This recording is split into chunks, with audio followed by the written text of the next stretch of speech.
a little bit of what he wrote about himself. So he was building the greatest cybersecurity company empire in the U.S. with a roll-up strategy so unique it had competitors trembling. I love the drum roll here. But guess what? My own board, my own people stabbed me in the back. So there's a story here. The ones that I brought in, the ones that I trusted, and the rug pulled me. So thank you again for your honesty to begin with, because I was on a call this morning. They were saying anybody that goes after something really big has scars. Oh yeah. We do. Yeah. Okay. Couldn't agree So, more. so if this is still current, you're taking over the trucking industry. Is that kind of where you're Uh, at now? yes, yes, exactly. So basically, I left it, or I was forced to leave my previous company, and then now January 2024, I've started a new roll-up in trucking and logistics. That's correct. Very cool. Okay. So now he's backed by the most powerful people in the industry. So as I said, there's a story here. So the name of the show, Tony, as we said, is called Under the Hood. And when we chatted with it, it's that patterns that are created in childhood impact us as grown-ups. And then we kind of go from there and have a lot of the influences sometimes that we look at and sometimes that we don't. So can you tell us a little bit about your patterns that you grew up with, things about your family that kind of you think impact you today? Sure, sure. Well, I come from a lower middle class family. Hmm. I grew up in Europe, first Italy and then Switzerland, which both exposed me to diverse cultures, I would say, and ways of thinking early on. Hmm. I've grown up with a two parents household, so my mom and dad were together by when I was growing up, and they're still together. Hmm. My dad has been a truck driver for 35 plus years, very hardworking guy. My mom was a stay-at-home mom because, yeah, she could in a sense, and she enjoyed that. Hmm. And my my life has not been about privilege. I wish I had, the privilege that most people have to go and actually study, do an MBA, learn everything the conventional way about, finances or, business in general. But Hmm. that wasn't it, right? Um, so that exposed me since a very young age to a lot of situation. And what I learned is that life doesn't owe you anything, Hmm. and success in any realm is rather taken than given. So I learned from very early on that if I wanted something, I needed to go out and grab it myself. Hmm. And that kind of mindset has been the foundation of everything that I've built until now. And talking about family and patterns of behavior that I developed early on, or that that were enforced in me since a small child, was through my father. My father had a truly a significant influence about my behavior. He was a very strict disciplinarian, and from him I learned two critical lessons. Hmm. One, which is the biggest one, is absolute accountability for everything that happens in your life, regardless of the circumstances, regardless of the situation. And I carry that absolute accountability mentality even today, right? Yeah. And regardless of the interest rate, the Fed is going to implode, explode. I still think that if this thing fails, it's my fault, regardless of the circumstances. So that's So sometimes that could be the good news, bad news, right? Sometimes, I mean, I think exactly. we say in psychology, we do create our own reality, right? That's kind of what you're talking about. We create our own reality. And Exactly. sometimes there are external influences that we cannot control, right? So therefore, then we have to control our internal selves, Yeah, right? So, absolutely. right. And I think that exposes you to a by thinking the way you just described, I think that exposes you to, puts you in a place where you, in a sense, you feel comfortable because you know intrinsically that whatever happens is your fault, and if it's your fault, you can have control over it. Despite the fact, as you said, that sometimes you cannot have control over external circumstances, maybe it's just eluding yourself. Well, I like to put it this way and see if this fits for you, right? We all want to be in control of our lives in some way, shape, form, or Pretty another. much. Pretty much. Not everybody, some people give it up, but for the most part, most people want to control, feel like they have control over their lives. Where people get into trouble is they look at external events. Oh, that didn't happen and that didn't happen because of the feds or because of this or because of that, right? But when you put the accountability on yourself, right, it really puts us at choice. And that's what I really think is really being in control of your life. I choose. I choose to accept accountability. I choose to see where I went wrong. I choose to see that I was blindsided by that. So therefore, that personal sense of control, when they talk about the word empowerment, which is a little bit overused, that's kind of the way I think about it. How does that fit for you? Well, that resonates pretty well, but there is a thin line, I think, between being super accountable and being a control freak. I don't know. Yes. that, Well, being a control freak is controlling others, yeah, that's true. Yeah, you're totally right. Yeah, I think that right? that makes total sense. Well, we could get really picky on this because then we can get into perfectionism, and that's another whole issue. You know? Okay. Well, talking about perfectionism, one of the other things that I learned early on, and this was truly hammered into my head since a young little boy, is that if you're going to do something, do it perfectly or don't bother.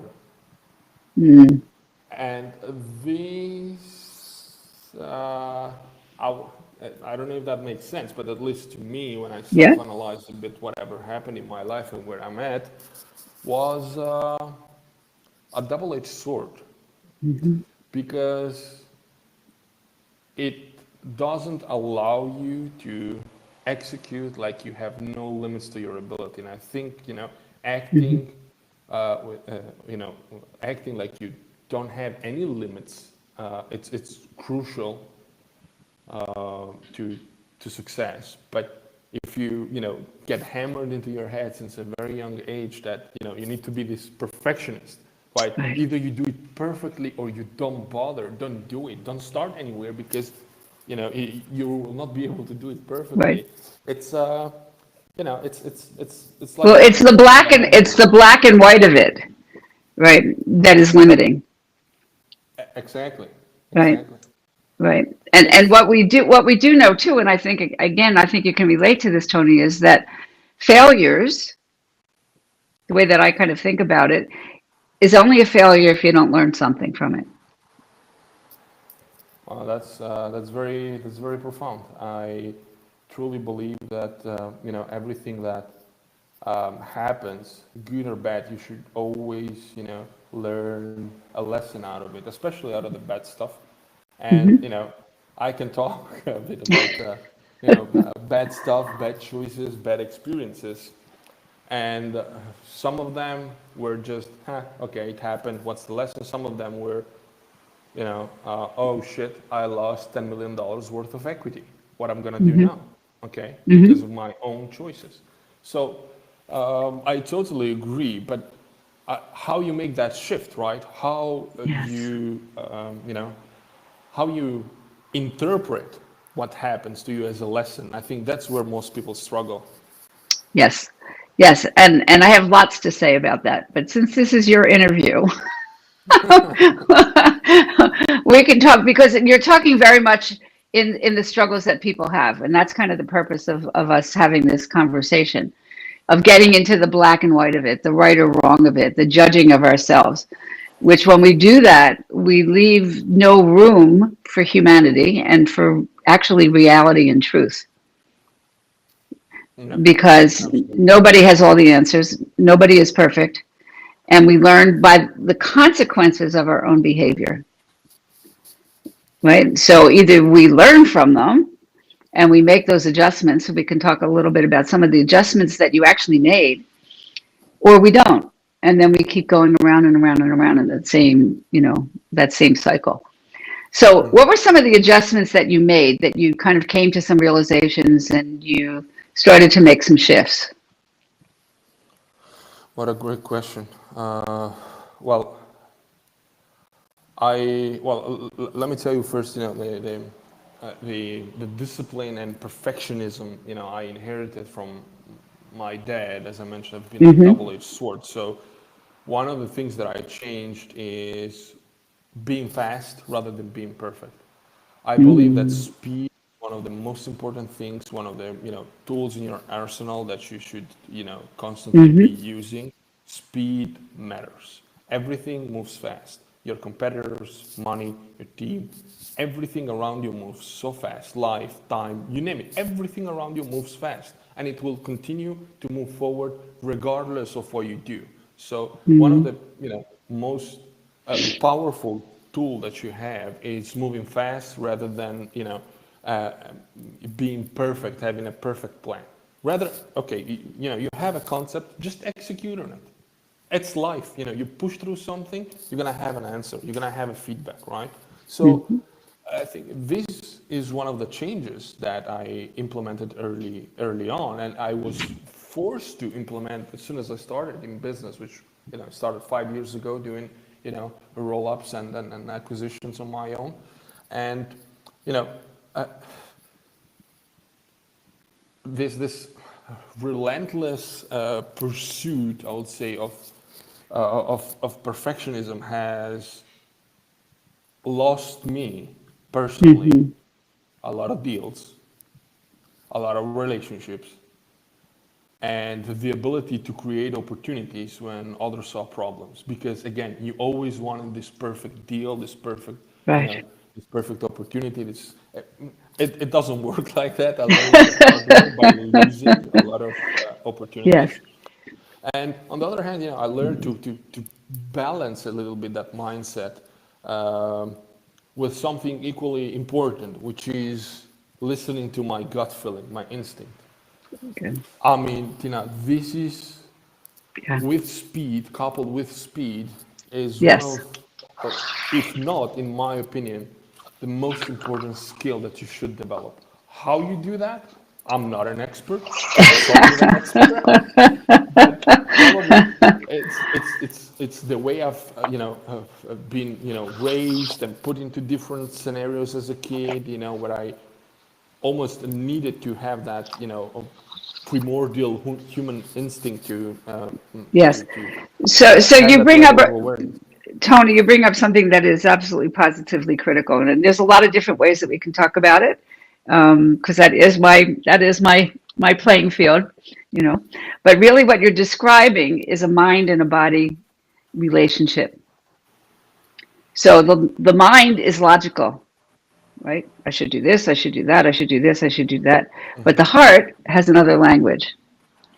And what happens in our culture, in Western culture, is we're frequently talking heads. We're just all logic, analytical logic, but we don't listen. And I think what you're describing so beautifully is you had a belief system that was instilled in you as a child, and you operated on it, but it was incomplete, Pretty much. right? It wasn't all bad. It wasn't all, but it was incomplete. And so when you were able to, again, we can kind of look at that, how you started to pay attention to that little voice that honestly steers us in the right direction. Even if we don't know the answer, it still steers us. Something's not right here. Something's off, right? And if we don't pay attention to that, that's when we override it and we end up in all kinds of, interesting situations. Completely, So, completely. right? Yeah, well, So, over time, I realized exactly what you said, that some of my best decision on my personal life and my business mhm, life came from trusting that little voice. The that's right. more you learn to listen and trust it, the louder it becomes with time. And, the ability to sense when something was off and when an opportunity was worth pursuing grew, as I trusted more that That's right. little, inner That's it. voice. Because your gut, your instinct, basically is your and this is my belief. Again, I'm not an expert, but I believe that your gut is basically your subconscious mind connecting the dots faster than your conscious mind can. Absolutely. Right? That's exactly right. That's exactly right. Literally, that's exactly right. Because the unconscious mind, that part of our brain, kind of picks up flashes. Oh, a little piece of this, a little piece of that, and then it puts it together. And the quieter we are to be able to listen to that voice, the quicker it comes. It's like, oh, God, oh, yeah. Now I see it. Now I see it. Now I see where I made that mistake. It's so brilliant. So you're really touching on some really, really important things. You have learned how to do this on your own, um, which is a lot of school of hard knocks. Oh yes. And the truth is that I like to say that good mental health, and we're talking about really mental health in the way of wellness health, not that there's something wrong, or how would you know? You wouldn't know. You didn't learn it. So I like to say good mental health is not a natural sport, it's a learned sport. And however we learn it, and the younger we are that we learn it, the more beneficial, right? Yep. And but you learned it, and that's really very, very remarkable and wonderful, because these are the messages that we want to give to people. That it's not all written in a book. No, completely. I mean, you're absolutely right, and I believe that uh, because again, when you're in business, you want to get things done, fast. You want to come to that success fast, and you start to learn a lot about yourself, your true self, about your pattern of behavior. And what I analyze is that what I was missing wasn't self-esteem. I mean, as a child, I was allowed to believe a lot of stuff, but uh, you know, I was also held accountable for everything that I believed in, and I needed to, stand up for what I believed in as a child. Uh, so, self-esteem was not what I missed. What I missed is exactly what we're talking about is listening to that kind of, you know, inner voice more and trusting that more and stop being a perfectionist. And this, if you have and you approach business with that mentality that I had when I started, it's awful. It's Mm-hmm. truly awful. It will knock you down, so many times, and you will think, what the hell? Why is the world against me? Why nothing is going forward? It's not the world, it's you, through this old, behavioral patterns that your parents have instilled in you. And, I love my parents to death. I know that, they did their best or they did what they knew at the time. Now, of course, Exactly. if they knew what they were truly doing, they will behave differently. They will instill other, skills in me since a very young age. But for them, this was the right thing to do. Not because they're a bad person, but because they thought No, this is a good thing. absolutely. Absolutely. Absolutely. So let me ask you another question. So I think you like high pressured kinds of things. As you say, you got to make the decisions quickly, and you have a method that you have learned how to do that. Um, what's the biggest challenge that you're facing right now when you're managing people, teams, yourself, conflicts? What's the biggest issue that you're facing right now? Uh, what a great question, Tina. Um, and I know you're not gonna like my answer because it might be very general, but one of the biggest challenge, private life, business life, it's starts and ends with people. That's where your problem starts, and that's where your problems will end. Uh, and I, I know that I'm a very empathic person by nature, in a sense. I do that automatically when I talk to somebody, and I want to get something out of that person. I always think, if I were him, would I do this, right? For example, our due diligence process when we evaluate deals is not that, huge 90 days, turning every stone multiple times. Rather, it's focusing on the people, right? And we ask questions that usual private equity, usually investors don't ask, which is, we go to the seller and we ask, if this was your money, would you buy yourself, right? Well, nobody has ever asked me that question, or, or if you had this kind of money, what would you do to grow that business? Or is it possible to grow? And you learn so much. I mean, it's mind-boggling because they're brainstorming right there in front of you without any type of barriers. They somehow trust you because you ask the right question, and everybody likes to talk about themselves in a way. So I think the biggest challenge that I'm, also facing today, it's with people, but it's not from being not enough empathetic.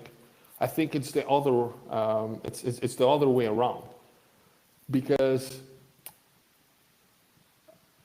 I don't believe that you can be empathetic enough to get. I cannot be empathetic enough, with you, Tina, so that I can get something out of you, but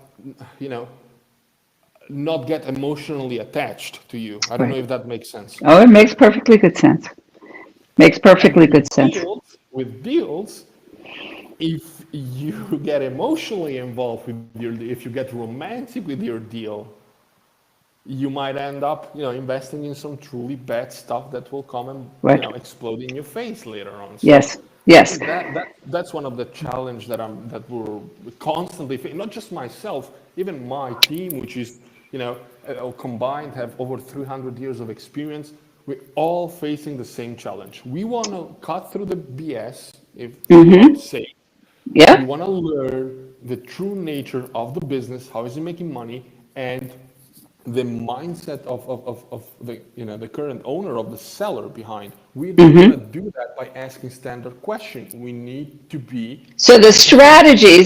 the strategies that I'm hearing you say that you use are asking these open-ended questions where you might get the answers that you want. Is that kind of what you're saying? Yes, but it's not only open-ended question, is genuine interest. But Yeah. how do you develop genuine interest? Because I can ask open-ended questions, but would you be able to ascertain if I have genuine interest or I'm just following a script, right? That's the other Right. part. In order for me to get out of you exactly the thing that I want, I need to show genuine interest, and you cannot fake genuine interest. You need to. Right. I was kind of using open-ended questions as sort of allowing people to answer,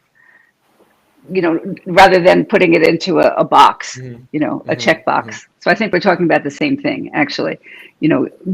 Giving people an opportunity to really express themselves so that you can listen intently. I think that's kind of what I heard you say, right? Right. So what we're saying to everybody is people are complicated. People are very complicated, and some things are very simple, and some things are not so simple. Yeah. In other words, there are certain patterns. There's only so many themes in the universe, and there's an infinite number of variations on that theme. And so each person is very, very uniquely individual. And at the same time, there are certain drives and certain things that happen to all of us, just being human. So Tony, we could have lots of really great conversations around this. Oh, totally. That's it. And I totally, totally value your time. And let's just end with, and you sort of alluded to this, but what was the biggest lesson you learned from your biggest failure? What you considered your biggest failure? Oh, I believe it's uh, gut feeling. That's the biggest lesson that I always learn. The gut feeling, that primal instinct. This is one of the biggest lesson, and the other biggest lesson that I learned is that a CV doesn't mean anything. So I Mm-hmm. learned to you know trust my gut, not the CV when I hire people. Trust my gut, not what the deal is on paper, right? I don't know if that Mm-hmm. makes Mm-hmm. sense. Mm-hmm. And everybody has an agenda, but Yeah, you don't need to take this negatively. I think that's there right. is a big question that you need to ask, that you need to ask yourself when you're dealing with people. Either you're hiring people, you're doing deals, you're talking to a banker, you're talking to a lawyer that it's helping you, it's in business with you, it's in bed with you. And that question, the more you invest into that question, the more you will be able to find out. And that question is, what is it in there for him? Mm-hmm. Right. Right. And that puts you in a spot where you can, analyze a lot of scenarios and possibly avoid the worst case scenario for you. Okay. Mm-hmm. Mm-hmm. So I hate when people try to put it in black and white, where nobody can be trusted. Mm-hmm. Yes, but what you do about it? What is a more beautiful way to put it? And Yes. my beautiful Yes. way of putting this is that everybody has an agenda. I have an agenda. You have an agenda. My board has an agenda, right? And Mm-hmm. every person you're talking to, the banker that you're trying to extract time and money or a loan has an agenda. You have a different one. So, what you do about it, right?